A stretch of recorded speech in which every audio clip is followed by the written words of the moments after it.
আজি মই এটা আপডেট ভিডিঅ' আপোনালোকক লৈ আহিছোঁ।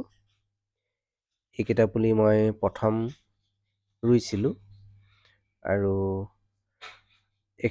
এই পুলিকেইটা মই ৰুইছিলোঁ মে' মাহৰ 3 তাৰিখে আৰু আপডেট ভিডিঅ'টো মই যিদিনাখন ৰেকৰ্ড কৰিছিলোঁ সেই দিনটো আছিলে মে' মাহৰ 26 তাৰিখ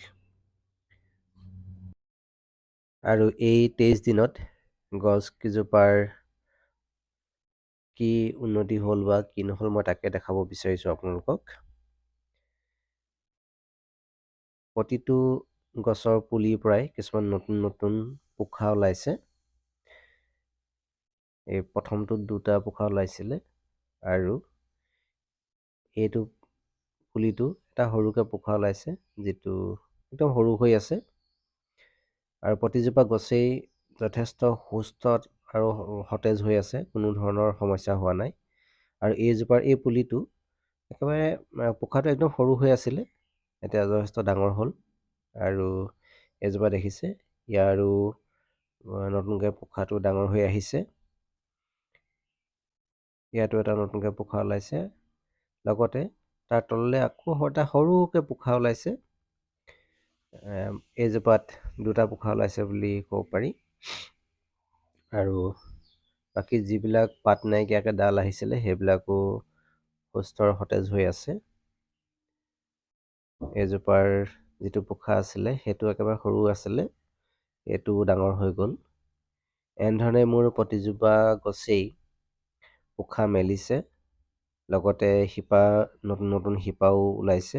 শিপাখিনি যিহেতু মই আপোনালোকক দেখাব নোৱাৰোঁ, মই মাত্ৰ পোখাখিনি আপোনালোকক দেখাইছোঁ যে 20 দিন বা 23 দিনত গছপুলিকেইটাৰ যিটো গ্ৰ'থ হৈছে বা যিটো ডেভেলপ হৈছে সেইখিনি মই আপোনালোকক দেখাইছোঁ।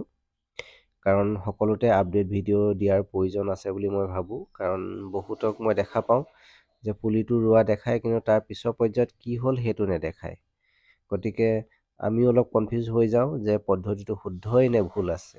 যদিহে আপডেট ভিডিঅ' দিয়ে তেতিয়া কোনোবা নহয় কোনোবাই সেই পদ্ধতিটোক ব্যৱহাৰ কৰি নিজৰ পুলি বা গছ ৰোপণ কৰিব পাৰে বা তাৰ লাভ কৰিব পাৰে। গতিকে মই এই আপডেট ভিডিঅ'টো লৈ আহিছোঁ। মই বহুত দীঘলীয়া নকৰোঁ আপডেট ভিডিঅ' যিহেতু।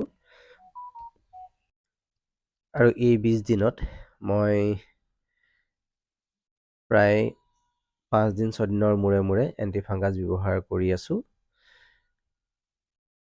কাৰণ নতুনকৈ অনা পুলি এণ্টিফাংগাছ ব্যৱহাৰ কৰিবই লাগিব। ৰেগুলাৰ এণ্টিফাংগাছ, ৰেগুলাৰ ফিডিং আৰু ৰেগুলাৰ পানী, এই তিনিটাই হৈছে গছৰ ক্ষেত্ৰত ল'বলগীয়া প্ৰথম পৰ্যায়ৰ যতন, যিকেইটা কেতিয়াও মিছ কৰিব নালাগে। য'ত আপোনাৰ এণ্টিফাংগাছ প্ৰয়োজন হয় তাত এণ্টিফাংগাছ দিয়ক, এটা সূচী বনাই লৈ এই কামখিনি কৰিব লাগে। আৰু আজিলৈ ভিডিঅ'টো ইমানতে সমাপ্ত কৰিছোঁ। ধন্যবাদ।